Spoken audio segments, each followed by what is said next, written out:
You are listening to the audiobook, Yuri, Special Agent Mischa, written and produced by Boyd Craven III. Copyright 2025 by Boyd Craven III. Prologue. The trial had been a long one. The defendant was up on capital murder charges, in one of the most televised trials since Rodney King and O.J. Simpson. What happened was that a traveling businessman had been visiting the city to meet with contacts and hopefully hammer home a deal. Lots and lots of money had been at stake, and with some careful negotiation, a deal was struck. The problem came in when he stopped off at the closest bar for a quick burger and fries, washed down with a Budweiser.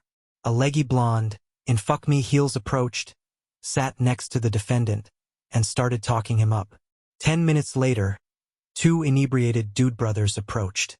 Some words were exchanged, and even though the defendant tried to back away, the bigger and more aggressive one of the pair threw a punch. The defendant ducked it and tried to back away again. The roided-out man grabbed his beer and tried to brain him with the bottle. That's when the defendant fought back, throwing just one punch. It hit him square in the jaw, knocking him out. The problem was the point where his head bounced off the bar, then the floor, killing him. That's when the second man drew his gun and yelled, "Police! Freeze!" And that's how I ended up on national television. Ladies and gentlemen of the jury, we've shown from multiple angles that my client did not start the fight, but he did the bare minimum to defend himself. The fact that both cops were highly inebriated led them down a bad path. If a bank was robbed, for example, and there was a killing inside, but the getaway driver never stepped foot in the door, he's still an accomplice to felony murder. For the life of me, I have no idea why Officer Dianco was never charged with the same. "Counselor, please move on," the judge said with a sigh. "Interrupting closing arguments? I never stepped over the line, Your Honor. Keep on point. Prosecution is for your counterpart to decide," the judge said. I was watching the jury, and they were squirming in their seats. "Yes, Your Honor." My attorney, Karen Nielsen, turned to the jury. "This case is simple. The police are not above the laws they are entrusted to enforce. There are good cops, there are bad cops, and there are cops who never should have had a badge. These cops, to butcher a phrase, messed around and found out. The only justice to be had here today would be to let my client go free so he can go on with his life." "Thank you." She had the last say. The prosecution declined to add one more word. Karen's experts said the jury was tired of the prosecution, and many of them had openly shown disdain when the various law enforcement personnel were brought to the stand and testified. They had used nearly 40 witnesses to try to prove my guilt. We had called up one, the bartender, since the leggy blonde had dropped off the map. As Karen returned to the table, the judge gave the jury quick instructions, and they started filing out. "We got this," Karen whispered to me. "That's why I pay you the big bucks. Are the process servers ready?" I asked her. "Yeah." 2 major news networks are breaking news about the police department, the individual officers, the prosecuting attorney, and the district attorney. We have a good chance to revoke their qualified immunity if the anonymous informant that provided body cam and discussions within the SLPD's offices can come forward. They won't come forward. If we can't anonymously enter them into evidence, I'll just make a deal with the networks we're suing, have them run it, and show the corruption here. The Sixth Circuit has shown itself to be pretty fair, though. These lawsuits could take years, decades, Karen warned. We had started to get up so we could move around. "I know, I'm not worried about it," I muttered. "How much did you pay that source to get all those recordings, body cam, and videos anyways? Freedom of Information Act? I dunno. I didn't pay for any of it, nor did I pay anyone. This was actually true." Wait, what the hell? The jury was already filing back into the courtroom. There was a brief uptick in noise, and the pool cameras turned to pan the jury. "This is exciting," Karen said, motioning for me to sit. Has the jury reached a verdict?" Judge Atkinson asked.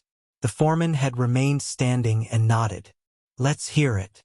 We, the jury, find the defendant, Yuri Sokolov, not guilty of all charges," he said, then handed a sheet of paper over.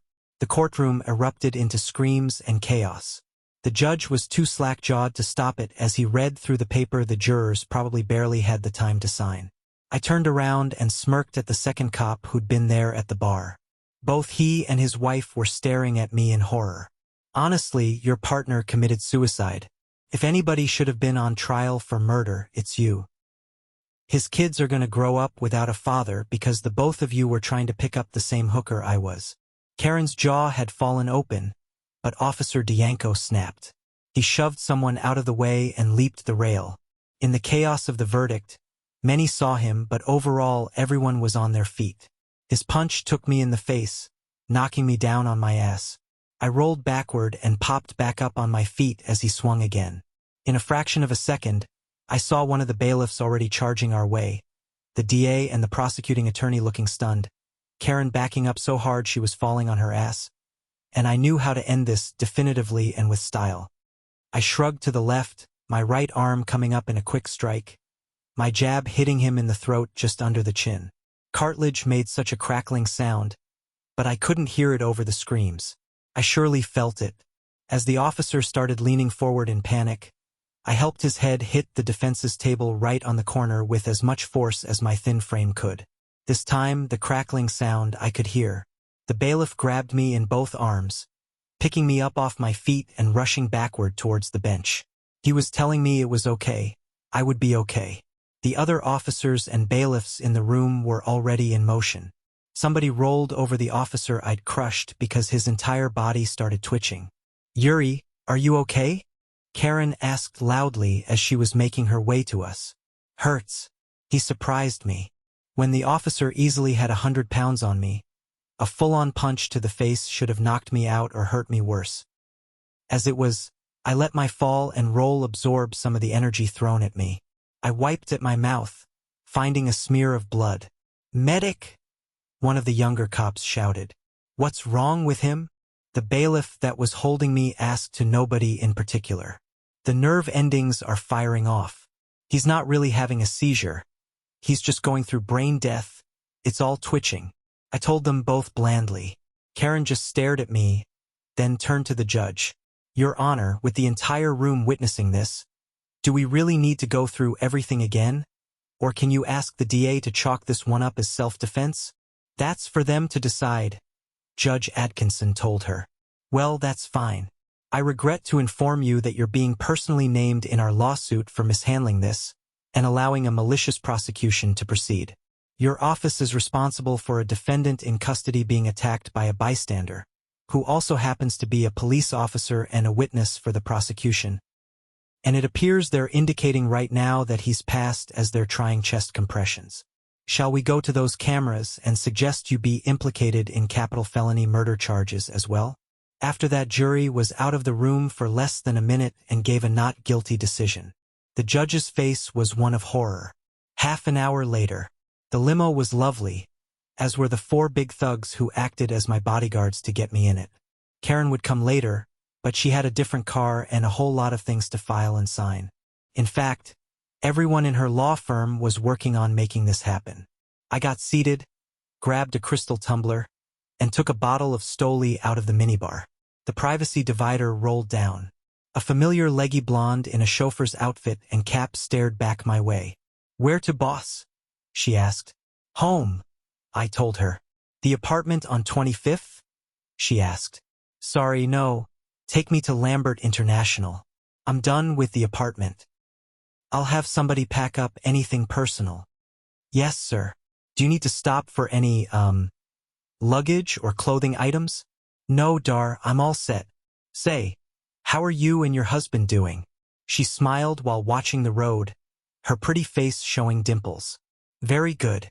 Well, after I drop you off, we're heading to the Caymans for 2 weeks. I thought the company that got a hold of us was full of it, but Karen recognized them and told me to take it up. I've never heard of those sweepstakes before, but all I have to do is sit for a 2-hour presentation the day we arrive, and the rest is free, even the airfare.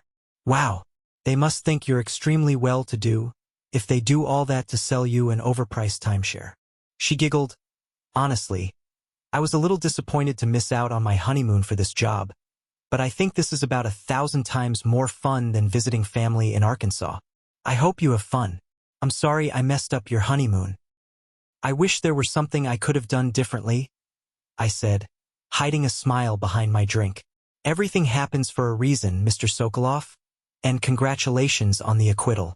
I'm just glad we could show the world how corrupt these officials were. Oh, we're not done yet. I still have about 40 lawsuits resulting from this, and I may have to deal with 2 families suing me. Karen's good, though, so I'm not worried. Excellent. Where will you call home, now that this is all over? The UP in Michigan, I told her. She mock-shivered. Cold and snow all year? No thanks. I laughed at that stereotype.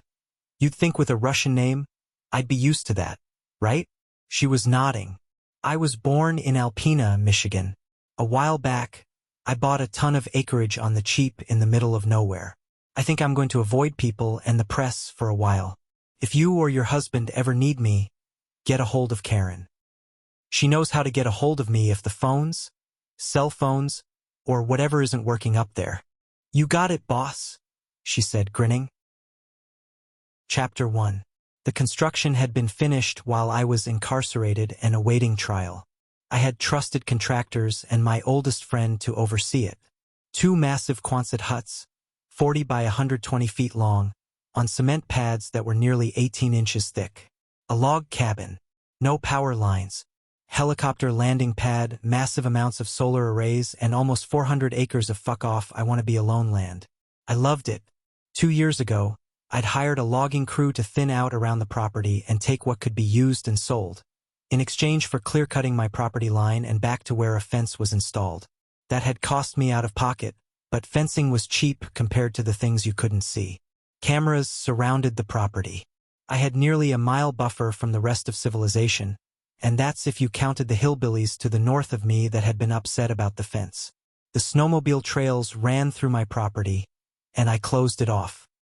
Even though I marked the fence every 10 feet and had orange marking tape up where the old trail ended on my land, someone had been cutting the fencing as fast as my partner could put it back up.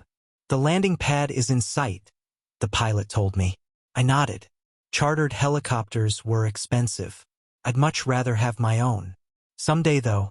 Someday. Good. It'll be good to see the old place again. I lied. Lots of fuel tanks and heavy equipment. 3 propane tanks. He asked, confused. Yeah, we're expected, so no worries.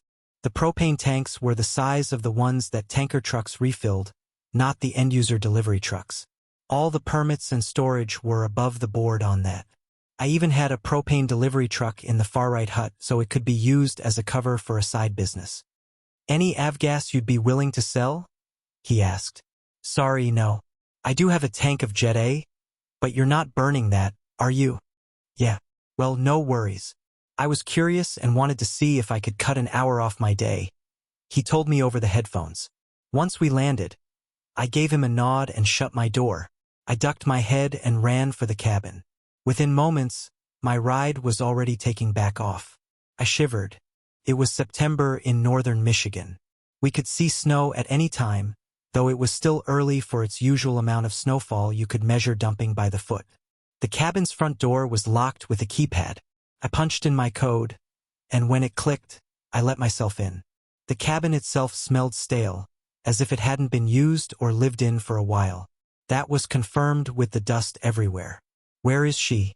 It wasn't horribly cold in here.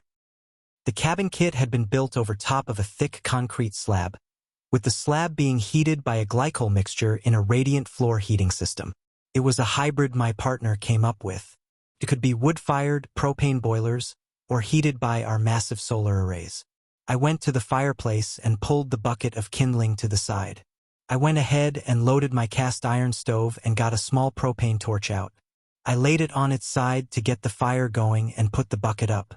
I grabbed a few larger split pieces of firewood, absolutely dry now that they'd been sitting inside for over a year. I added those on top of the catching pile and pulled the torch, killing the gas to put it out. With that going, I headed back to the bedroom. See, the cabin was mostly 2 to 3 rooms, depending on how you considered things. My room, the bathroom, and the rest of the cabin. There was a small couch in front of the window and a fireplace. Behind that was a two-person dining table and chairs. A small kitchenette came after that, including a dual-fuel fridge. I got a change of clothes out and smelled each item to ensure no rodents had gotten into things. Everything was fine, so I carried them to the bathroom. A quick check on the shelf showed that the towels were slightly covered in dust. I pulled one out from the middle and set my pile of things on the toilet's lid. I stripped quickly, happy to be out of the cheap suit. I left it all on the floor like a heathen who puts the toilet paper roll on backward on purpose. Then, nude, I walked to the shower and got it running. It might take a minute, since hot water didn't come from inside the cabin. I waited until steam started filling the cold air, and shrinkage hadn't yet hit the maximum effect, to get in. Even with the water cranked to hot, it still took a little while until I had to adjust things. I noticed that my soap and shampoo had been replaced. I went ahead and opened the bar of dial, tossing the cardboard over the shower curtain. The shampoo bottle felt full, absolutely full. I started washing the fear stink off of me. I knew I had this case won, but there was no getting over the fear and anxiety. Plus, being held in prison for 2 years gives you an appreciation for showering in private and not worrying about dropping the soap. Somewhere in the house, I heard the front door slam shut. I smiled. I quickly washed my hair, and as I was rinsing it, I heard the bathroom door open and close. If you've ever been around a welder, heavy machinery, and cutting oil, you'd have a pretty good idea of what I was smelling. It contrasted sharply with the shampoo. Good old Dove for the win. Mischa, a hoarse, pained voice said from the other side of the curtain. Bitsy, come on in, I said, pulling the curtain open halfway, using my body to block the water. She was in a pair of jeans and a white t-shirt. She had already tossed a heavy sweater and was trying to kick off her work boots. At the same time, she was undoing the heavy leather belt. I smirked. She was about 5 feet 4 inches, maybe 100 pounds. She had curves, but she had always looked painfully thin, even when I smuggled her into the USA. I still watched as she stripped, her boy shorts the last to hit the ground half a second after her jeans. Bitsy, your wig, I said, pointing. She put a hand on top of her head, pulling it off and tossing it before stepping into the walk-in shower. I pulled the curtain closed and was going to let the water hit her when she jumped on me. I caught her under her bottom as she kissed me hard. I smiled, seeing she had been working in the metal shop as streaks of dust, rust, grime, and cutting oil were rinsed. I didn't care. It had been a long time. I put her down when I was done, but we were both breathing heavily. Her black hair was mostly stubbled and less than half an inch long. A scar ran from her left eye across her forehead, where a mass of keloid scar tissue was on that side, and where no hair grew. I didn't care about that, but I had been away longer than normal. I'd initially gotten paroled, but it had been revoked because of some shenanigans the DA had pulled. I've missed you, little Bitsy, I told her. She smiled. It'd take me 10 minutes to scrub her down, but then, we had a lot of catching up to do. A while later, Bitsy was Katerina Rylova, a former citizen of Russia, and her parents had her after the USSR was dissolved. Her parents had been politically outspoken, and her mom, not knowing she was pregnant at the time, was arrested. Bitsy's father died in a prison camp for trying to fight a guard. Bitsy's mom lasted until she was nearly 10 years old and had served her time.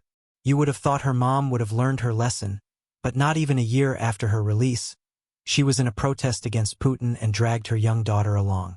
Things got ugly, and Bitsy was orphaned and became a ward of the state.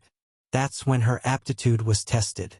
Her aptitudes were nurtured, and by the time she turned 18, she was one of the most fearsome digital terrorists the Russians had. It also helped that she loved working with her hands because when I broke her out and showed her my toys, she demanded to learn how to run the CNC machinery, the welders, and everything there was about firearms. How did I meet her, though? It's too long a story to share right now. Needless to say, I committed immigration fraud, getting her back to the States at the age of 19, getting her fake IDs, and teaching her English. If some folks thought I might be involved in shady things, they'd be right. That's why I did this. One last job and I was retired with enough cash never to have to work again. Until I was asked to expose the corruption of a police precinct in Missouri. Not that I ever actually planned to retire fully. Bitsy was lying right on top of me, using a finger to play with my chin. She'd stolen my button-up shirt from earlier and insisted she wanted to wear my dirty shirt. Well, it's Bitsy's own way. She hardly ever talked. The scarring of her vocal cords was pretty extensive, and it hurt her even to call me Mischa earlier. It had been from an accident 6 months before I met her. Some say it's a shorter nickname for Michael, but she called me her Archangel. When I had a chance to go after a Russian server farm, I did it, finding a horribly scarred woman, half alive from previous injuries, working there. She begged for her life as I placed the charges, and when I took her with me, I kept her. Getting into Russia was easy. Getting out with an injured woman took a long, bloody time. I ended up hiding her even from my handlers. I was 10 years older than her, with her being 28 now, but with how small and thin she was, she still could pass much younger. It had been a lot more involved than I'm saying, but I still have nightmares, and I'm not mentioning it all right now. She hardly ever went out in public without a big hat or wig, but when she knew it was just us, she knew I preferred her however she was comfortable. The scarred side of her head was against my chest. A phone I hadn't touched in a year dinged. She rolled off me and went to the table behind the couch, where she took the phone off the charger and brought it back to me. I sat up as she slid in next to me, pulling the blanket over her legs. "Wow, did you see if they paid earlier?" I asked her. She nodded, pointing to the phone. It was an alert from a secured crypto app that I had several wallets on. I swiped up and smiled. Without doing funny math, I knew more or less that our retirement money had been sent to us. I handed the phone back to Bitsy, who looked up at me with a tilted head. "The numbered account in the Caymans," I told her. She nodded, then started typing furiously. As she did, I cupped the side of her head in my hand and leaned down, kissing her forehead. She let out a Bitsy chuckle, which was mostly air, as her chest rocked, her small breasts pressing against my shirt. When I pulled back, she continued on for 30 more seconds, then walked around the couch, plugging the phone back in. Her bare bottom flashed me as she brushed the side of the couch with the shirt, and I had to grin. She was taking care of herself again. The depression and anxiety had been fought down once more. That had been my biggest worry when I'd taken this last job, leaving her for so long and leaving her to finish the build-out. We were sort of in a committed relationship. I know it sounds like we were practically married, but she understood with my sort of job, seducing a mark was sometimes needed, or faking a long-time relationship with somebody. As long as her archangel came home, she was happy. Could a monster like me love someone, though? I think so, and I think despite having such a weird and out-of-sorts relationship with Bitsy, I loved her more than anything else in this world. "Do you want to go out to dinner with me, Katerina Rylova?" She tapped her lip with a finger while considering me. She shook her head, pointing to my pants. "You want to go again? Already?" She tapped her left wrist, then started pulling my shirt back off. Chapter 2. Bitsy didn't want to go into the big towns. Since they were closer to Lake Superior, it was a lot colder there. Our chances for better food were magnified, but it'd take an hour's drive just to get anywhere. In the end, though, we went to a small watering hole about 20 miles away called the Cozy Tavern. Original, I know. I hadn't been here yet, but Bitsy knew of it via the net. It was technically in Marquette County, but Baraga was just down the road. "This place looks good. Are you sure you haven't been here?" Picking up wayward guys, killing them brutally with a knife through the carotid. She blushed, pushing on my shoulder. Growing up in a Siberian gulag for a good chunk of her life had literally left its mark on her, both physical and mental. She was tough and she could fight. She also had a torturous, sadistic streak a mile wide. She might not look it, but I wouldn't want to fight her, and guys twice my size didn't scare me. Okay. I hope they have good bar burgers, at least. Seems pretty busy for a weekday. For an area that measured people by the mile, seeing a couple of dozen cars in the small tavern's lot had me grinning. I had a drink earlier in the limo, but I really wanted to cut loose, so some vodka would be nice. Vodka with my favorite girl and away from home. She was wearing a different black wig now. It was shoulder length with bangs in the front to hide her scar. She had a knit cap on over it. She gave me a nod in agreement. She was hoping for a good burger, too, I think. "Unless you want pizza," I haven't had pizza or a burger in over a year, I told her. She took my hand and pulled me towards the door. I went ahead and opened it for her. As soon as she was through, she was pulling me hard again. I followed her to the bar and sat down after she'd hopped onto a stool herself. She was pointing to the TV. No charges are to be filed against Yuri Sokolov after being attacked by an enraged partner of a slain cop. The defendant was acquitted of all charges. I read the banner that ran across the liberal news station. The reporter was in St. Louis, near where my capital case had been held. The volume was off. I shook my head, smiling. Not only had that job paid well, but with my real name and face out there in the public, I was officially retired. There was no way I could ever be recalled or forced into the field again. "Hi there, what can I get you too?" a long-haired guy asked, his graying goatee nearly reaching his belly button in length. "Vodka for both of us. Ice cold if you have any in the freezer," I told him. "Nope, just what you see behind me," he said with a shrug. "Bitsy, anything special?" She shrugged, then pointed at the Stoli. "Stoli straight-up shots. Do you guys also sell food?" "Sure do. Burgers, pizza, or the special today is bread and stew. What sounds good to you?" I asked her. She tapped her lips, then held up 2 fingers. "How big are the pizzas?" I asked the confused bartender who was looking at Bitsy funny. 14-inch pizzas," he told me after a moment. "And I'll need to see her ID. Sorry, but she's right at that age where it's hard for an old guy like me to tell." She was already digging for her driver's license, so I ordered, "We'll take a meat lover's pizza and a supreme pizza. Extra garlic on both."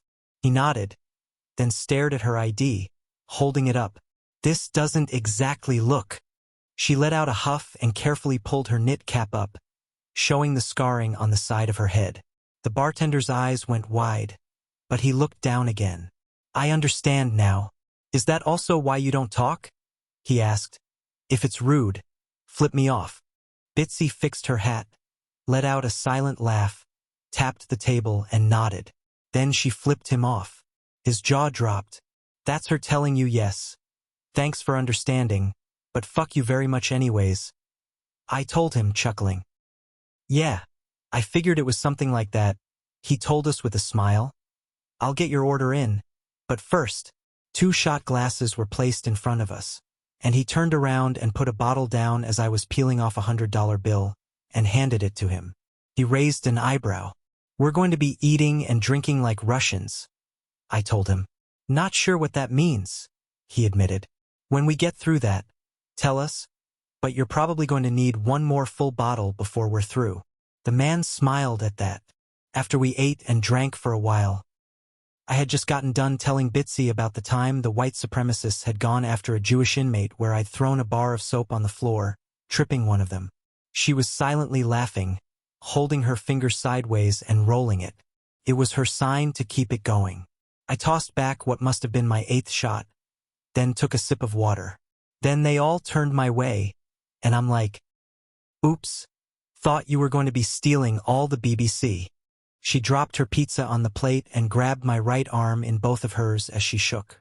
I gave her a quick hug and started pouring another shot, knowing I needed to drop more money on the counter. I was starting to get drunk, very drunk. With almost 2 years of constant sobriety, my ability to toss back drinks was severely diminished. Bitsy seemed fine, so maybe I'd let her drive my truck again. "Hi there, haven't seen you around here before," a man said, sliding into the open stool next to Bitsy. She looked his way, then back my way, and shrugged. "I mean, if you want to tell him, you can," I teased. She flipped me off, then turned back to him and gave him half a wave before turning back my way. "Can I buy you a drink?" the man asked. I got a good look. He was in his late 40s, a beer gut slightly overflowing his big belt buckle. A tucked-in flannel shirt with an insulated flannel vest nearly finished the ensemble. A black felt cowboy hat finished the look off. Bitsy leaned back, tilting her head back, laughing just hard enough that some sound came out. We were on our 2nd bottle of vodka already, and there were numerous empty shot glasses in front of us since the bartender didn't want us to reuse them too many times or something. I went ahead and peeled a 50 out of my wad of money, knowing that it had finished paying off our booze and pizza. "I asked if I could buy you a drink, miss?" the man repeated loudly in the way drunks tend to act. She shook her head, took the bottle of Stoli, and then refilled 2 shot glasses. She put the bottle down. The man started to reach for a shot glass, but she slapped his hand away, sliding it over to me. I picked it up, clinked mine with hers, and downed it. I pulled the bottle my way and put it in front of me on the 50 spot. The bartender saw that, and I pointed to a pizza box. He was on the far side of the bar, but he nodded. "I don't know what your problem is, bitch, but I don't appreciate being laughed at," the man yelled, making the bar go silent. "Fuck off," I told him. "She's here with me." "Well, suck my dick, you pussy-ass bitch. Maybe if the cunt would talk to me, she'd be here with me." The bartender rolled his eyes, tossing a box on the bar near me, then headed to the corded phone. "Hey man, just back off," I told him. "Fuck you," he snarled, sliding off his stool. Bitsy grabbed my arm with her left hand and shook her head at me. "You want to do this your way?" I asked her. She shook her head no, then pointed at me. "You really think my way is less violent?" I asked her. She nodded. "The fuck?" the man asked. "Listen, fucktard. She was in an accident that damaged her lungs and vocal cords. For all intents and purposes, she's mute and has never bothered to learn sign language. We've been together for over a decade, so she's not single, and she's not looking for a good time with you. Go somewhere else and bother someone else." "I want to see her tell me that," the man said, swaying drunkenly on his feet. Bitsy shrugged, and she started to pull her hat to the side like she had for the bartender, but I waved her off. "You don't owe him anything. He can move on," I told her. "I ain't talking to you, fucker," he said, slamming a fist into my left shoulder, then turning her way. "Tell me." I winced. I wasn't a wimp, but I was about 5'9" and about 150 pounds myself. I wasn't a heavy-framed guy and never would be mistaken for a bodybuilder. What I did have, though, was right under where he'd punched me.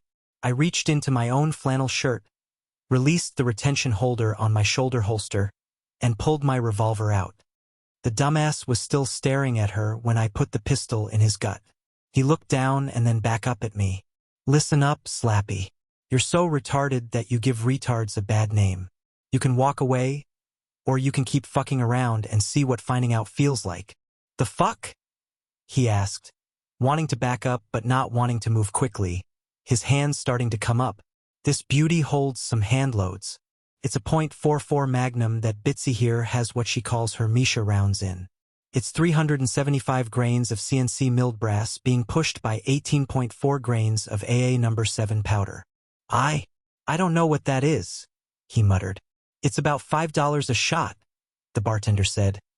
"Maker Bullets has something that sounds like that. We use them for bear hunting. Blow a hole the size of your fist going in and the size of a pizza pan going out. Think about that, Phil, and back off. I don't need you assaulting customers in here. Mister, you can't have a concealed pistol in a bar like this. We sell too much alcohol, in case you were wondering." I wasn't wondering, I told him. "Did we pay enough?" I asked. He nodded. Bitsy suddenly lunged behind me, snagging the box. She slid the leftover pizza into it, grabbing a small slice. She made sure to grab the box as she let a slice dangle from her mouth and grabbed her purse. She got her arm through, bit through the slice, and used it to make bye-bye motions to the man. "Sorry, this turned ugly. Next time, I'll leave the hardware in the truck, if I can come back." "You ain't done nothing wrong," the bartender said. I holstered my pistol, suddenly sober. "By the way, Phil, was it? Want to know who you just fucked with?" He nodded, and I pointed to the TV as the trial's dramatic ending was starting to be replayed. They had blurred out the cop's top half, but you could see his feet kicking as the death shakes had him moving. The bartender looked up, then back at me, his eyes opening wide as he finally recognized me. I know I shouldn't have done that, but the drunk had pissed me off and I didn't want to repeat. If he were a known entity, I wanted the rest of the patrons to tell him how stupid he was after we had left. Doubtful I'd be back again, but who knows? I opened the door for Bitsy and she got in. Shit, she was the more sober one, and I just pulled a gun on somebody. I walked around the front of the new Ford F-450 and got in. When I fired it up, I smiled at the rumble. Bitsy had bought it for me 6 months ago, and this would be the first time I'd driven it. I wanted to adjust everything, but I only did the seat and mirrors before leaving the parking lot. Bitsy took another bite of her pizza and hit a button on the space-age-looking radio. I didn't need to brace myself. I knew what was coming. Well, not the song, but Blood Arena started blasting. She pulled her cap and wig off and started headbanging away. I laughed, and a moment later I did as well. The cops that passed us going the other way as the song ended didn't even give us a second look. Chapter 3. After we parked the truck in the left Quonset, Bitsy led me by hand to the oil pit in the concrete floor, towards the back of the building. I knew all about this, but I never saw how she finished her setup. We both took the steps into the pit, which looked pretty well used and dirty. She pushed a button recessed under the cement near the stairs, and the entire lift started lowering. The elevator was home-built, hidden, and mostly safe. Mostly. I might have been the public face of our team, but Bitsy was the brains and the hacker of the operation. She loved those NCIS shows and everything about Abby. She also laughed her ass off in her own way whenever we watched Austin Powers. Dr. Evil was her favorite, and she'd always have a cleanly shaven head the day after she watched it. I had drawn the line on buying her a hairless cat, though. We both were gone for long periods together and had nobody we could trust to keep one. That didn't stop her from wanting one. Now that I was essentially retired, though, maybe, when the elevator got to the bottom, she sent it back up. Nearly 20 feet of height separated the floor from the ceiling. The walls, though, were tight to the elevator with a roll-up door in front of us. This part was new. I watched as she punched in the code, which made the door roll up in front of us. I smiled. As soon as we got to the other side, I pressed the button to lower the doors. The Quonset hut's concrete floors were actually caps. Thick columns of concrete broke up the space, but a lot of it was sectioned off. I was dragged to the corner that Bitsy claimed. For her, it was her tech cave, bedroom, and fridge. There was a bathroom close by, but it wasn't her room she was showing me after all. A second one had been put up in the space on the other side of the bathroom. She motioned to it with a slice of pizza. I grinned and opened it, and my mouth dropped. A high-end gaming computer sat at a desk. 2 curved monitors and a regular one in the middle took up the back of the desk on mounts. She smirked as I sat down and wiggled the mouse. Okay, it was her customized, hacked-up version of Windows 11. I saw it had both Autodesk and SolidWorks on it, as well as AutoCAD. She pointed to the bottom taskbar, and I saw that she had Steam installed. I went ahead and clicked on it. A surprised laugh caught me funny as I saw all of my games ready to play. I turned her way and put a kiss on her forehead. She made a humming sound, wiggling side to side. I turned to look at the rest of the room. I had what looked like a California king bed in here, and a standing wooden dresser that was a good 7 or 8 feet tall. I walked there first and opened it. All my sizes were represented. Different types of clothing, most of it still new in plastic. There was no dust in here, surprisingly, so Bitsy must have been anticipating my acquittal. I knew I had. It would have been a hung jury no matter what otherwise. 2 of the jurors were sympathetic to the cause, and 1 knew the family who had hired me. I saw a USB charging cord lying next to the keyboard and plugged in the ancient phone. It was running another bastardized version of an OS Bitsy had written, so everything was secure. If I wanted to watch porn, I had to do it on something else. My phone was supposed to be impossible to unlock with software, and anything that made it vulnerable was disabled. You really amaze me, I told her. Thank you. She smiled, then walked out of the room. I looked under the desk and saw 2 little mini fridges on the right side. Neither was on, though. To the right of the desk was a very small chest freezer. Weird. I went ahead and checked there and saw on the bump that the compressor hid under. She had 3 bottles of Beluga vodka and several tumblers.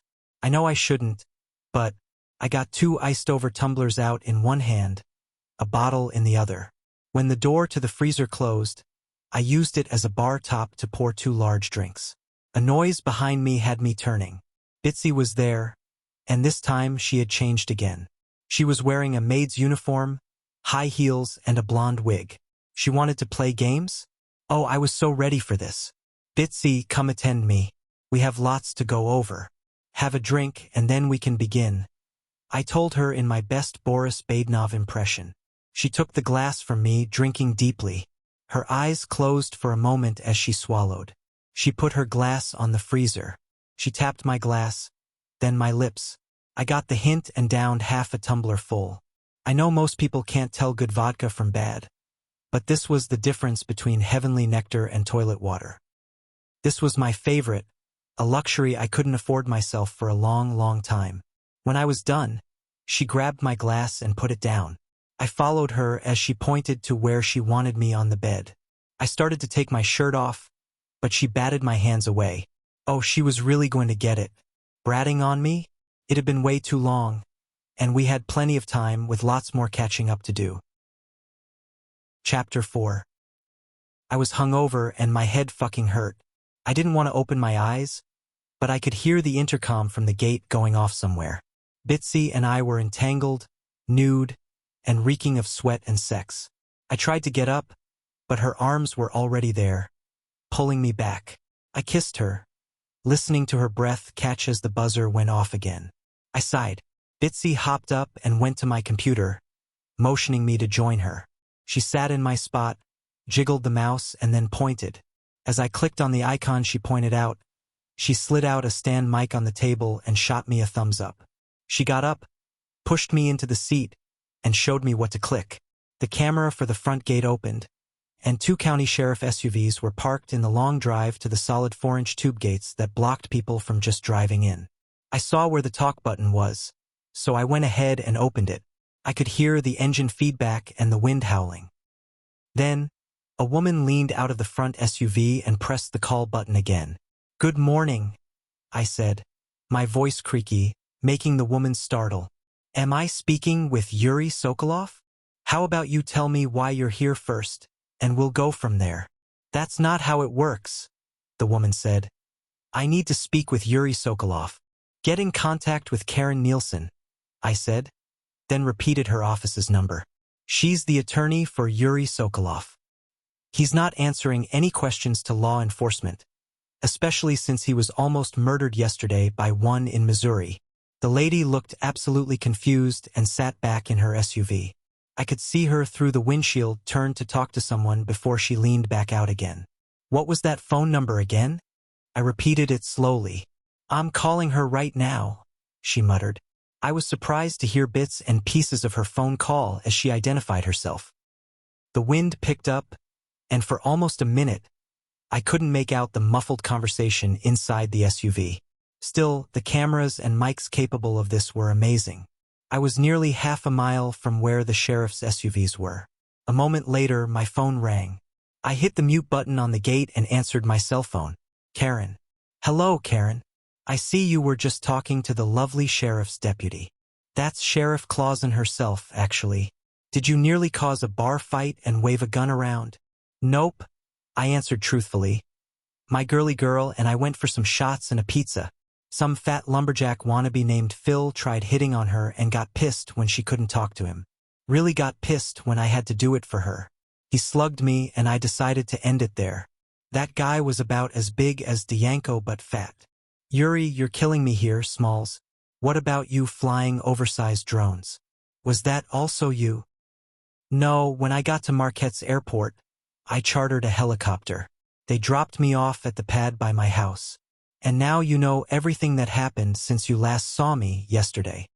I could hear the weary sigh Karen let out. "Do I need to come up there and spank your ass?" Bitsy was nodding her head yes, emphatically. "Stop," I told her. "Sorry, was that over the line?" Karen asked. "No, sorry, I was talking to Bitsy. She really wants to see you put me over your knees and paddle me a good one." She was still nodding, grinning now. "Damn it." Karen burst into laughter. "How is she doing?" "Good. Still shy, but as far as I know, it's more sunshine than darkness."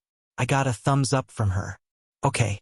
Listen, somebody saw a huge Ford F-450 Super Duty and got a partial plate. At this point, you could answer her questions, but I wouldn't do it without me there." "Well, When are you moving up here with us? I teased her. Karen burst into laughter. Chicago is close enough for me. I don't have the license to practice in Michigan anyway, unless I hire someone local to do scut work. Let's go ahead and put someone on retainer so you can do that if you need to. I sort of came into some money recently and have decent savings. Marquette is the closest big city to me, by the way. Also, you should have gotten a wire transfer yesterday for the remaining balance owed. I did, and I'm debating retirement. Hell, maybe next summer I will come up there to visit. I'll have my leather, lace, and riding crops. They all, of course, match my heels. Bitsy was nodding her head up and down, her tongue out. I knew she was playing, but it was hard to be serious. Bitsy says you're more than welcome, and she's looking forward to what you do with that riding crop across her ass. I got 2 thumbs up. I'll listen in. Okay? Karen said. Fine. I hit unmute. Sheriff Clausen? I'm Yuri. How can I help you? Just wanting to talk. Still, she said in an unamused voice. Specifically about what? Being assaulted and nearly killed by the police? Being assaulted by a local? Or because I chartered a helicopter to come to drop me off here? Wait, it was a helicopter, not a drone? Sheriff Clausen, I hired a helicopter in Marquette to drop me off. I have a private landing pad. Is there anything else I can help you with? The back SUV's driver's side door opened, and a big form approached the sheriff's vehicle. He looked familiar. Yuri, is that you, man? I knew that voice. Mikhail. Shit, Karen muttered. Maybe I'm coming to Michigan after all. My phone disconnected, but Bitsy grabbed it and started texting. Yeah, man. Listen, Phil's an asshole. Just freaked people out when you pointed to the TV and said that's who you're fucking with. Yeah, sorry. Had been drinking a little bit. Yet you were carrying a loaded firearm, Sheriff Clausen yelled. Alleged loaded firearm. Could have been a carved block of wood. Besides, I'm allowed to carry better and cooler guns to more places than even the sheriff's office and deputies. I'm not going to force the issue, but I'd really like to talk so we can put this all behind us, Sheriff Clausen said. Fine. I looked for the control to open the gate remotely. I found it and hesitated before talking again. Drive up and park in front of the left side Quonset hut. I'm deep in the workshop, so if I'm not out when you pull in, I'll open things up when I get there. Fine, see you soon. I hit the remote open on the gate and rushed out of my room, my head pounding so badly, just peeing hurt. As quickly as I could, though, I finger-brushed my teeth after washing my hands and got dressed. A few minutes later, Bitsy was slower than me but rode the lift up. Her paperwork was essentially legit at this point. It had been renewed 3 times, and she'd inserted all the proper notations wherever she needed an ID. She was more of a legal U.S. citizen than I was, and I was born here. Still, I was a little nervous. I made it to the house door just as the gravel crunched outside. The overhead doors had 2 panes with small windows in them, and they gave just enough light in here so you didn't trip over yourself. Bitsy went ahead and kicked on the big overhead lights as I unlocked the door and held it open. For sheriff's deputies looked startled for a moment, and I waved them forward. As soon as the last one was in, I turned to see Mikhail. I walked up and hugged my big friend. Mikey, you got fat, I told him. That's my vest, you dumbass. How are you doing? Half pint. I think I'm officially retired. I'm gonna marry a younger woman or 2, have 3.5 kids, and have a white picket fence. Right, Bitsy? She was smirking but gave me a thumbs up. Oh, and is this her? Mikhail asked. This is Bitsy, my partner in crime. Bitsy, this is my best friend growing up. The guy who kept me from getting crushed in my only year in high school, Mikhail Grolesh. Bitsy rushed him, wrapping her arms around him. She rubbed her face into his coat a second and then pushed back. She gave him a big smile and 2 thumbs up. Sheriff Clausen, this is Bitsy, but her real name is Katerina Rilova. Hi there, Bitsy. How are you doing? The sheriff asked her, and the deputies looked at her curiously. She shrugged, then gave a double thumbs up, pointed to me, pantomimed hugging me, then made a kissy face. I leaned in and gave her one. Miss, can you confirm your identity? A deputy asked her. She nodded, fished in her back pocket, and pulled out her driver's license. She held it by the top edge and pointed to her name. Ah, is she, mute? Mikhail asked, probably trying to break the tension that had been building. Yeah, she can maybe manage one word before it hurts too bad. She was injured in an accident that left her vocal cords and lungs damaged pretty badly. Bitsy pulled her cap off to show the scarring from the fire. The men winced, but Sheriff Clausen smiled her way. Does your boyfriend take good care of you? She nodded emphatically, then held her hands out a foot apart. The sheriff tilted her head, and when Bitsy made a circle with her left hand and poked it out with a finger on her right, both the sheriff and I burst into laughter. Mikhail did a moment later as well. So these Russian names? Your family's immigrated here? The question from the sheriff was directed at Mikhail. Yeah, we guys are from Alpina. We're both second-generation trolls. That's why it was so trippy when you got a call with his name. I had to know because we're like long hours away from where we grew up, man. We sure are. I bought this place a while back and have been slowly fixing it up to retire. I told him. You're my age, Sheriff Clausen said. How can you retire? Also, I need to see your ID. Just for reporting. Sure, I told her, pulling my wallet out. I handed her my driver's license. She looked at it, then gave it to Mikhail. It's expired, dude. Got something more? I think so, Bitsy. I'm still unsure where everything is. Bitsy walked up, put a finger over my mouth, turned, and started walking to the truck, her hips swaying. She pulled her knit cap back on as she opened the door and climbed in. Where did you meet her? Mikhail asked. At work. I told him, not lying. We're co-workers and partners now that I'm all private sector and shit. Private sector? One of the other deputies asked. Yeah. The reason why I don't worry about what gun I carry is that, honestly, I hardly ever carry one. Yesterday, though, I felt sort of vulnerable, even half a country away. What do you mean? Sheriff Clausen asked. That big capital murder case in Missouri that was on TV?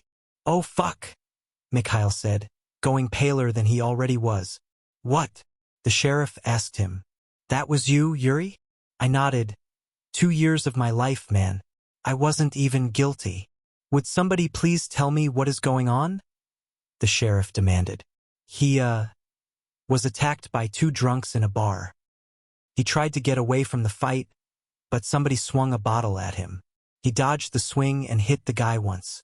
He died. Wait, so you were acquitted? A deputy asked. That trial was all over TV. Have they released you already? I nodded. Yesterday. And then the cop's partner went over the railing when he was acquitted, and he killed him too. To be fair, he committed suicide in front of the DA, the prosecuting attorney, the jury that had just acquitted me, the judge, and 2 pool camera persons from the major news networks, all of whom I'm suing in federal court for many millions of dollars. Maybe over $1 billion when it's all said and done. You killed 2 cops, one of them yesterday? Sheriff Clausen asked. Yup, and the DA isn't going to be prosecuting me for it. It was self-defense. I was attacked. After it had been pointed out that he was literally an accessory to capital murder, and his kids were going to grow up without parents because neither man could hold their liquor. I'm an asshole, I know it. But with my background and the agency I retired from, I hated civilian LE that, number 1, didn't know the laws and, number 2, didn't follow them. I wanted to see what kind of LEs this department was. That's right about when Bitsy slammed the door to the truck, skipping back my way. I need that ID, Sheriff Clausen said in a gruff tone. Bitsy handed me my CAC and my former badge first. I took them, then rubbed her head with the knit cap, which slopped all over. She fixed it and gave me a big smile. I turned and handed both of them over. Keep in mind that my security clearance was revoked when I was arrested, and I literally haven't had time to get any of my identification or paperwork updated. You know how retiring is, though you are only retired until they recall you against your will. Am I right? I've never worked for the Department of Defense, Sheriff Clausen said in a quiet voice. Special Agent Yuri Sokolov, otherwise known as George Falcon. I grinned her way. I knew I was going to like you, Sheriff. Do you go by Sheriff? Or do you have a first name? I asked. The ID was passed around. You were CT? Mikhail asked. For the last 10 years of service, I told him. I split some time between DARPA and DTRA right after college, though. Wait, you're not old enough for 20 and out, Sheriff Clausen said. Explain that. I will if you'll give me one of two things, I told her. She ground her teeth but nodded for me to go on. I either want to know your first name or take you out for a pizza sometime. My treat. And if you're married, then maybe just a friendly cup of coffee. She took a big, deep breath, looked at Bitsy, who was laughing silently, and then back at me. Claudia Clausen, first-generation American. Mom's from Austria. The accent is unmistakable. She just stared at me for a second and let out a nervous laugh. Damn, so you really did hire a chopper. I really did. $1,500, so I didn't have to bug my Bitsy. So Mikhail and I went to school together. I am not your average, big-hulking Russian immigrant, a second-generation type like my good buddy Mikey here. In fact, my mom was even taller than I was, and I think she probably weighed more if I had to guess. Anyway, I graduated from high school when I was 15 and started at MIT on a scholarship. I immediately caught DARPA's attention, and they paid for the rest of college, counting my research as time spent. Got hired in, did odd jobs on the side, was a reserve for half a year, got bored, and went back. Spent the last 10 years in CT. What's CT? A big deputy asked. Counterterrorism. He is, or was, a DIA special agent of the Counterterrorism Division, Sheriff Clausen said, handing me back my IDs. Working with civilian and military, but the majority was military. My specialty is mechanical engineering, but I still did all my training at the farm with the spooks at the CIA. Designing stuff was fun, but the government stole all my ideas and kept them as theirs, so I decided to hold on to them until I was independent and became a DoD defense contractor. I had just closed my first deal with them when I was attacked by two corrupt goons who ended up being cops. Who you killed? Mikhail stated. They call me One Punch Man, I told him. Yuri, this is not the fucking time to crack jokes. Mikhail moaned into his palm. Actually, in prison, they called me One Punch Man. Somebody would punch me and it was all over. I'm a lover, not a fighter, Miss Claudia Clausen. I'm sure, she muttered. How do you like your coffee? Cream? Sugar? Leather lace and handcuffs? Bitsy grabbed my shoulder, her body heaving from silent laughter as the lady's face turned a furious shade of red. Did you put a gun to Phil LeBlanc's stomach? Mikhail asked before the sheriff could say anything. Sure did. He just assaulted me and was about to get rough with Bitsy. Now I know I'm a little dude, but Bitsy here. It would have hurt her. Do you have any injuries? Mikhail asked. No, Bitsy put her hand over my mouth, then waved a finger in my face. Then she unzipped my vest and started unbuttoning my shirt. I let her. Wifey material, am I right? I asked. Bitsy rolled her eyes, yanking my shirt out of my pants where they'd been tucked in, and then pulling my shirt back on my left side. I looked down and saw, ow, I wasn't expecting it to bruise up that quickly. I told them all. Are you pressing charges against your neighbor? The sheriff asked. I think that I won our dick measuring contest personally. Mine obviously had more bang than his, so he backed off. Besides, he obviously didn't see that I'm a master in Rex Kwon Do. Fuck, Yuri, stop it. You're literally killing me. Rex Kwon Do? The dumber of the other deputies asked. Yeah, Napoleon. I hissed at Mikhail, who was rolling his eyes. Idiot. Don't listen to him. This is why he got beaten up so much. His mouth runs almost non-stop. Really now, is this it? Do you want to see my helicopter pad? I think I have some quads around here. I for sure have a tracked snow machine with skis. We could have so much fun. Mikey, I have a 1,000-meter gun range here.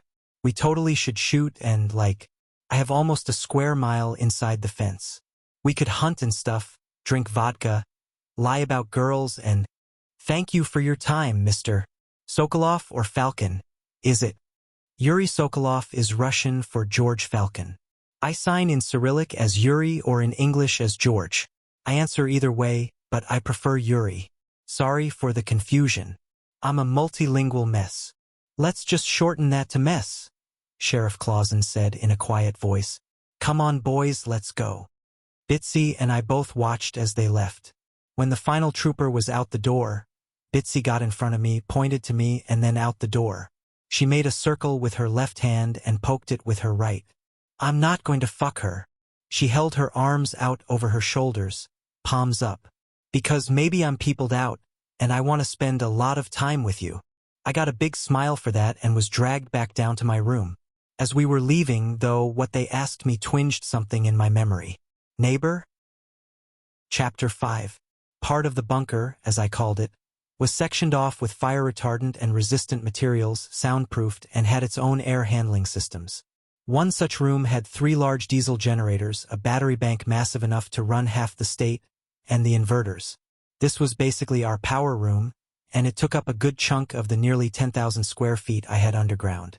The other big chunk? My machines. My reason for retiring. I had to beg, borrow, blackmail, or steal for a lot of this stuff. I had 4 different types of CNC machines, 3 different lathes, hole drillers, and 2 rifling machines, taking up a chunk of the area. On the other side, a plastic sheet separating them was Bitsy's reloading workshop. She had 3 Dylans with autoloaders set up, a big bench, a metal locker full of materials, and crates of supplies. She also had one wall dedicated to industrial steel racks that held a pallet on each level, though I could tell she had been hand-stacking things, since there was a rolling ladder down here and no forklifts. How she got the CNC machines set, leveled, and running was confusing. It involved a backhoe and a gantry crane. The rest of the bunker? It was a prepper's wet dream. I had food, water, medicine, building supplies, and vice supplies. Yes, Bitsy even had quite a few of those 4x8 grow tents running. I'm sure, with some left-handed cigarette material since it had been legal in the state for almost a decade now. Bitsy had been sitting on my bed, staring at me as I worked on the design. It had been a good week since I saw the sheriff, so I had gotten back to work. Well, my idea of work. I was designing something everybody had, but would be cheap to mass-produce and save soldiers' lives. I hoped. Nobody wanted robots to take over the battlefield. There were even laws about that, but damn it, I'd been designing gun bots for the last 17 years, and I had a working model as of 10 years ago. My problem was finding computers that were fast enough to be small enough for the encryption protocols to be streamlined enough to have a central computer do the bulk of the work. Bitsy, the genius programmer, hacker, and mad scientist, went to the darknet and ordered parts for me from Beijing, paid somebody to boat it in, and arranged a pickup. Hua, the counterpart from China, became my new BFF as a result. Sorta. Okay. So in theory, how does this circuit design look to you? She slid onto my lap and started clicking. Hardware design wasn't her specialty so much as programming and security systems. Still, she was a literal genius, and we'd been doing these things together since I'd smuggled her out of Russia. She clicked through things and then remote into her computer. She typed out a script, ran it, and then pulled another window open to study her programming. She looked from the main design to her script and back. Her face broke into a grin, and she started closing screens. So that works? I asked. She nodded. Good. The advanced interface allows us to program manual and auto-targeting so that we won't need a central computer for processing. Are you sure we can hop networks to make this usable almost everywhere? She nodded, then pulled open text edit. You could control this with your phone if you wanted, as long as it's within range. It doesn't matter if you have cell or satellite coverage. If there are more phones in range, we can make them daisy chain.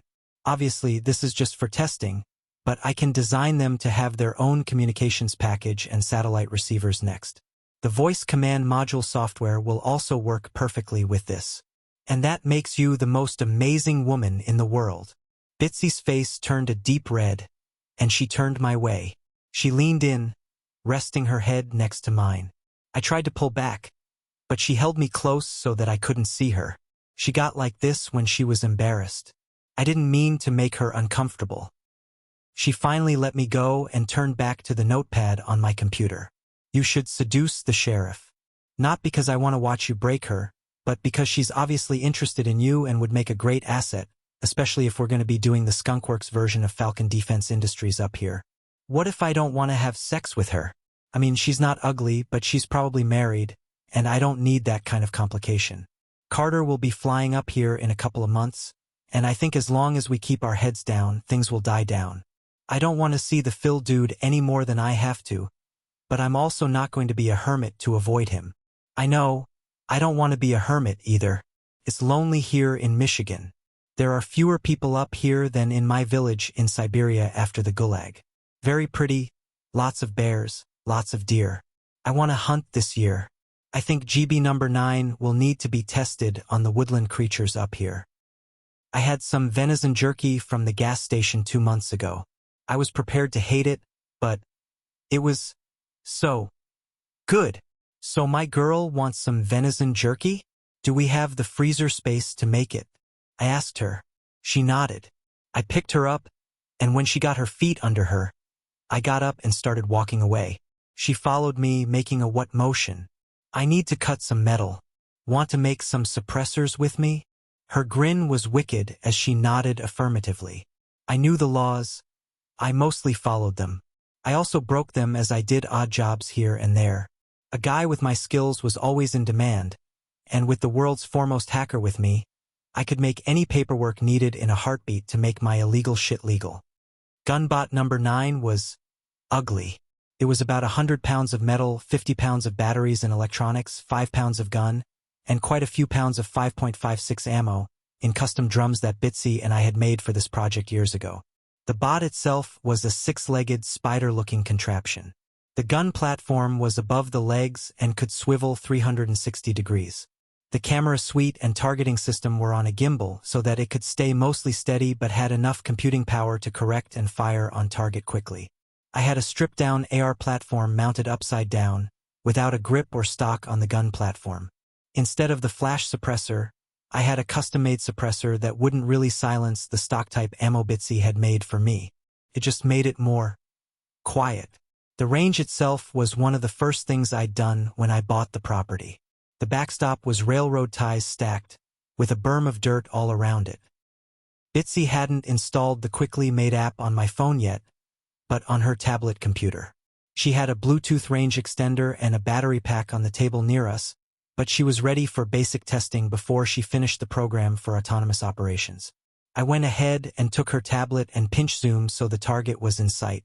Since it wasn't a human-shaped target, as the program was designed for, we were going manual. With the laser zeroing and everything hooked up to a computer, the first 2 shots would help us zero the gunbot in the first 2 shots.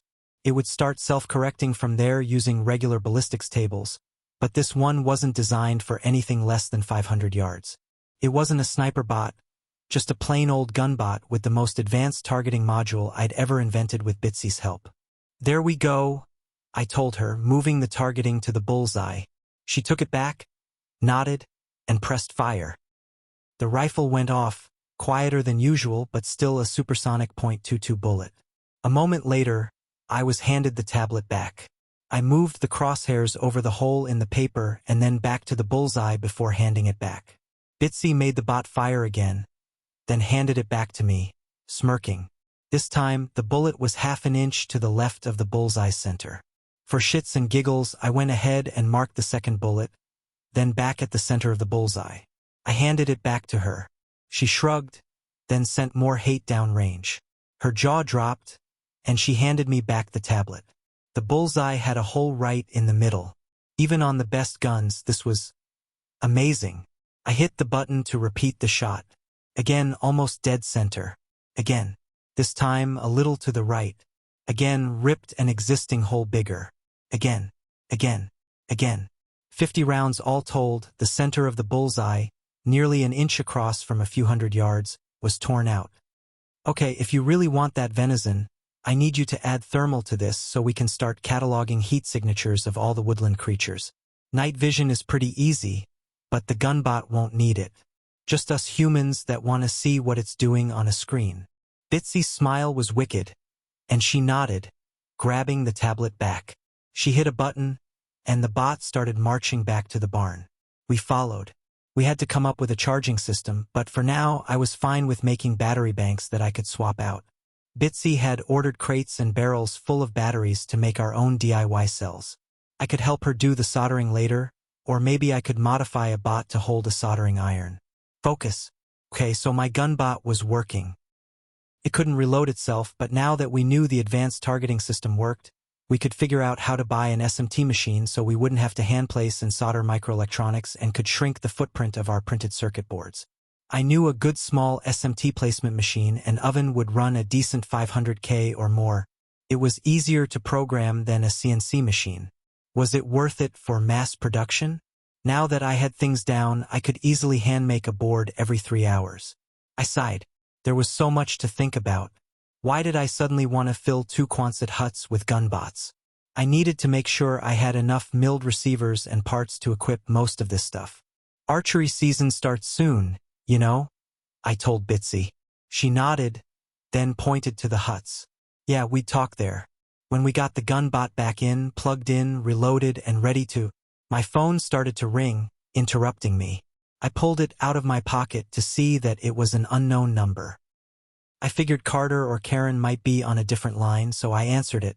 Go for Yuri, I said gruffly. Mr. Sokolov, this is Claudia Clausen, the Marquette County Sheriff. I was wondering if you'd be available to, have a word. Is this official business or personal? I asked, curious because her tone of voice sounded very unofficial. Somewhere in between. You're not in trouble, but I have a few more questions, and maybe I can hear out your thoughts about an issue that's popped up that someone with your background might be able to answer. Sure. Is this something I should bring Bitsy with me to? I asked her, curious what she thought. You're dating her? She blurted out suddenly. I grinned. Not exactly. The simple answer is yes, but she never expects to be the only woman in my life. What we have is really and totally complicated. It's about the accident? She asked. In part. Someday maybe she'll tell you. You probably dug deeper into my background, and you have some huge questions and concerns. She's one of them because you can't find any record of her family. Am I right? She sighed. You're not wrong. So am I right? Come on, I just want to hear a woman say it, even if it's the first and only time in my life. Am I right? God damn it, Yuri, she grunted. Sophia's diner. Can you meet me there in an hour? Sure, but you have to say it. I'll even beg. Please? Pretty please. The signal dropped, or she hung up on me. I shrugged, pocketing the phone, and turned to Bitsy. Have you ever been to Sophia's diner? The sheriff did a deep dive and knew a little more about us. Bitsy nodded, then held her hand up over her shoulders, palm up. I don't know what she knows. I think she thinks we're some sort of secret squirrel organization. Plus my hardcore flirting with her has her all confused. She's not as married as she seemed to be, by the way. I did some Googling myself. Bitsy silently giggled, then put her free arm in mine. It was funny watching Bitsy climb in and out of the big truck. Sure, it had automatic running boards so she could climb, but she still had to do a cute hop to get in the seat. A button push later showed that she had her presets already going. She looked my way, smirking. I shrugged. She used her fob to open and close the gate behind us. I sat back in the seat and let her go. She reached over and played with the radio without looking. I heard a ding as it synced with her phone. She handed it over to me and pointed to the .mp3 player app. I went ahead and clicked it and saw she was still on her doom metal and stoner metal kick. I scrolled down until I found King Weed's album Toxic Freedom. I hit play and let the album's namesake song rip. It was a familiar one to me, and I kicked back to enjoy the tunes. Not that I was going to get much conversation out of Bitsy as she drove. I leaned back in my seat and watched the dirt road run into a paved main road after 10 minutes. We'd get their way sooner than an hour if I had to guess. But then again, Bitsy knew where we were going, and I didn't. I tried to watch, but the lull of the knobby tires on the road had me start dozing. I woke up as the truck stopped, startled. Sophia's diner had an old sign out by the road that was half chrome and half neon lights. I smiled and turned toward the diner to see that, from what I could tell in the fading afternoon light, it was a deliberately made 50s-style diner. Sorry, Bitsy, I told her. I fell asleep. She shrugged, opening her door and sliding out. I got out of my buckle and did the same. When it was all shut up, She chirped the lock button twice and motioned for me to follow her. I did. She was wearing slim-fitting jeans with a Nirvana shirt tucked in. She had one of my flannels on top of that, which made the little woman absolutely swim in the outfit. She had the sleeves rolled up, though. She had on her dark-haired wig with a big green John Deere cap on backward. I could not describe how utterly adorable the small woman looked. I got ahead of her slightly and held the door open for her. She went in first. Now that we could see everything and were letting our eyes adjust, we both paused a moment to look inside. Curious looks were coming our way, but most of them were pointing first at Bitsy and then at me. I got that a lot. People were curious if we were together or if I was an older relative. With our slight height difference, it really seemed like I was robbing the cradle, and in a way I was. She was going on 29, not the 19 most people took her as. They also had no idea that the demure-looking little lady was one of the deadliest knife fighters I'd ever met, including my instructors at the farm. Bathroom, I told her. She nodded her head in the direction it was in. Table for two? A waitress asked, coming up. I nodded. 3 actually. Going to hit the head first. Where do you want us? I asked her. Number 17, kitty corner from there. I nodded, acknowledging I'd understood. Having tables marked on the front edge wasn't something that was done too often, but many of the old diners kept the tradition alive. We headed that way first. Some people looked up from their meals or conversations, but then looked away again. Nobody looked too long, and nobody was trying to police their expressions. We were unknowns here, so that was probably why we got some curious looks beyond the normal. We both found separate sex bathrooms, and when we'd finished washing our hands, we made our way to our table. I was about to send a text to the number the sheriff called me from, but the door to the diner opened, and she walked in. She was still in uniform, but she'd taken the vest off that she'd been wearing under her uniform last time and was wearing the warmer, black-lined fur parka coats they had as uniform coats up here. Bitsy jumped up excitedly and waved. I did as well, but the sheriff kept looking. Bitsy got up from her seat and hopped up to wave. That caught her attention, and the sheriff started heading our way. Bitsy sat back down quickly. Don't you want to sit with me? I hissed. She shook her head, smirking. You want me to sit with her? I asked. She shook her head and pointed to herself. Wait, damn it, Bitsy. She started cackling silently as the sheriff stopped at our side. Claudia, would you like to take a seat? I asked her. Bitsy said she'd scoot over and share with you since she's so small. I'm a lefty. She's a righty. And it never works out since we both need our dominant hands free. The sheriff sighed, took her coat off and slid in. She stuffed her jacket between the two of them. I didn't miss my little weirdo leaning over to sniff the coat and then pretending she did nothing when the motion caught Claudia's attention. Sheriff Clausen. Sorry we got here first. I've never been and Bitsy has. It was getting dark, so I had her drive. Plus, an expired driver's license and all. Totally going to town to fix that this week. That's not a problem. Miss Bitsy. Katerina, are you doing well? She asked. Bitsy nodded, then flexed a painfully thin arm, pointing at the muscle. I tried not to snicker. We were interrupted by our waitress putting down 3 glasses of water. Get you to drink? She asked, taking a stack of menus from under her arm and laying them out for us. Vodka? I asked hopefully. We have Coke products, coffee, water, or juice, she said, her voice flat. Water's fine for me. Bitsy, you want something that'll put a pep in your step and give you the zoomies? She shook her head, pointing to her glass. Coffee, Sheriff Clausen said. And do y'all know what you want? She asked in the same drawl, pulling a pad of paper out. I nodded, as did Bitsy. Sheriff Clausen smiled and did the same. Since the waitress was looking my way, I went ahead and started. We'll both have cheeseburgers with just ketchup and pickles. Fries on the side with brown gravy. And you, Sheriff? She asked, her monotone not breaking character at all. Side salad with bacon and blue cheese, she said.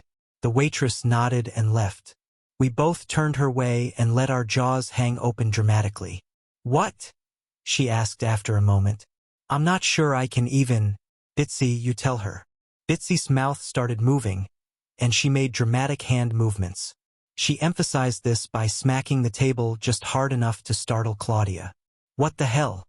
I didn't catch that," she admitted. "She said bacon is the food of the gods. It's too bad you're wasting it by using it to dress up some rabbit food." Bitsy nodded smugly. "She must be easy to pick things out for Christmas, huh?" "Yeah, she loves brass stock, different kinds of gunpowder, computers, and knives. One year, I took her to an axe-throwing bar for her birthday. After she made the local axe-throwing champion cry, she drank him under the table, and we nearly got arrested because she danced on the table, thinking taking her shirt off in public was a good idea." Bitsy shrugged, pulling her collar out back and forth, pretending she was hot. Sheriff Clausen chuckled, then sat back as a cup of coffee was placed in front of her. "What can we do for the sheriff's office? Or are you looking for some more discreet drinking buddies?" I let my voice go low in a whisper. The sheriff shivered, goosebumps breaking out on what parts of her arm I could see. She rubbed them as if she had just come in from the cold. "You weren't joking. I found most of your paperwork about who you worked for, but most of it is a huge black hole. She's even worse. You two were sheep-dipped. I'm surprised you know the term. I wasn't so much as she was. I am not allowed to talk about her past, but if you found where her history starts, you have a pretty good idea why. She was roughly born during or after the First Chechen War." I grinned. "Nice try, Sheriff. You might as well ask if she's American. You know she is." "She is now, at least," she muttered. "Are you in my county to cause problems? Because in the last 2 years, I've had a basketful of complaints about your property. I didn't put it together until I was making a CYA report." Bitsy waved my way, then held her hands palms up over her shoulders. "It's a cover-your-ass report." Like she responded and what we said, she found out.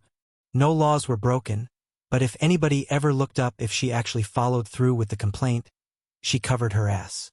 Bitsy nodded, then made the rolling gesture. "I don't know what that means," Claudia told her. She's saying sorry she interrupted, but please go on.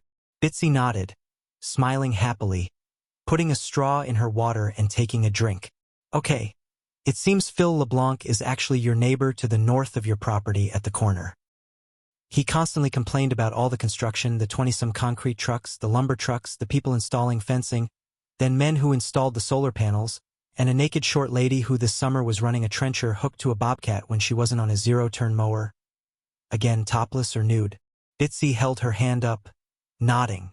"Bitsy, just because we're in BFE doesn't mean you get to go outside all naked time." She flipped me off with both hands. "So he had to have been staring and watching for a while. You think that's why he showed up to pick a fight?"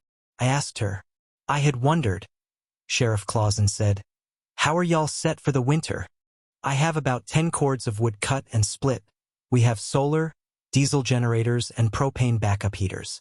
I think in one of the Quonsets we have 2 or 3 pallets of freeze-dried, half a dozen chest freezers, and insulated bins of canned goods. I don't know exactly all that we have in the cabin since I was gone for most of 2 years." "Good, because apparently, the road you use to get to your property is part of an easement. LeBlanc is claiming his property was never part of it and is going to try to block it off. The county records are murky. I can put Karen Nielsen on it. She's a gem. She's already putting someone up here on retainer if she can find someone good to work with." "Who's she again?" Claudia asked. "The defense attorney who handled my legal battles and is leading the charge to sue the shit out of everyone involved in my arrest and trial." "Yeah, don't expect it to go that far," the sheriff snickered. "Phil doesn't seem that smart." I just smirked, as did Bitsy. When I let out a chuckle, the sheriff looked like she was going to ask, but that's about when our food came out. We paused, and Bitsy let out a near moan of happiness as the plate was put down in front of her. She touched her throat, coughed, and saw me staring at her. She made an okay sign with her hand and then checked her burger. "Pickles." I checked, and mine did too. Luckily, our table had those screw-off top glass bottles of ketchup. I grinned and slid it to Bitsy first. She grinned right up until she couldn't get the lid off. She slid it back to me. I smiled and twisted the top off. I dumped some next to my pile of fries, then put a big glob in the middle of my burger. Bitsy slid her plate my way and made puppy eyes, both hands together as if she were praying. I fixed her up as well. I looked at the sad salad Claudia was poking at. Hell, she even looked sad at having picked that to eat. I looked at Bitsy, who was staring back at me. She gave me the nod. We both got knives out and split our burgers in half. I slid my plate across the table, and Bitsy pushed hers in the middle between us. We each took half a burger and held it up. I bumped mine into hers, and then we took a big bite. I sat back, grinning. This was good, even better than the bar food. I took another bite, then put my part down. Claudia was staring at the plate I pushed to her. "But I'm having the salad," she said, like she was trying to convince herself. With all her gear off and in her regular uniform, no hat, she was quite beautiful. If I had to guess, she was my age or slightly younger. Her hair was more of an auburn color in this light. It had been hard to tell the other day in the LEDs with her hat on. Her figure wasn't the petite form Bitsy sported, but she had curvy hips and a bust line that would make any red-blooded man drool. Also, the fact that she was a cop of sorts. Yeah, who didn't have a handcuff fetish when redheads were involved? "Do you really want just that salad? Or do you want to spread your plate around, and we can all share?" I asked her. She hesitated, so I stole a fry off the plate and sat back and waited. She just stared at me for a second, then dropped her fork in her salad and picked up half the burger. She bit into it and moaned. "There she goes," I said, reaching across the table and taking Bitsy's hand. "Sharing is caring, Sheriff Clausen. It's a hell of a lot better than having just that salad for dinner. So if we're really going to share, help me kill the rabbit food with bacon on the side."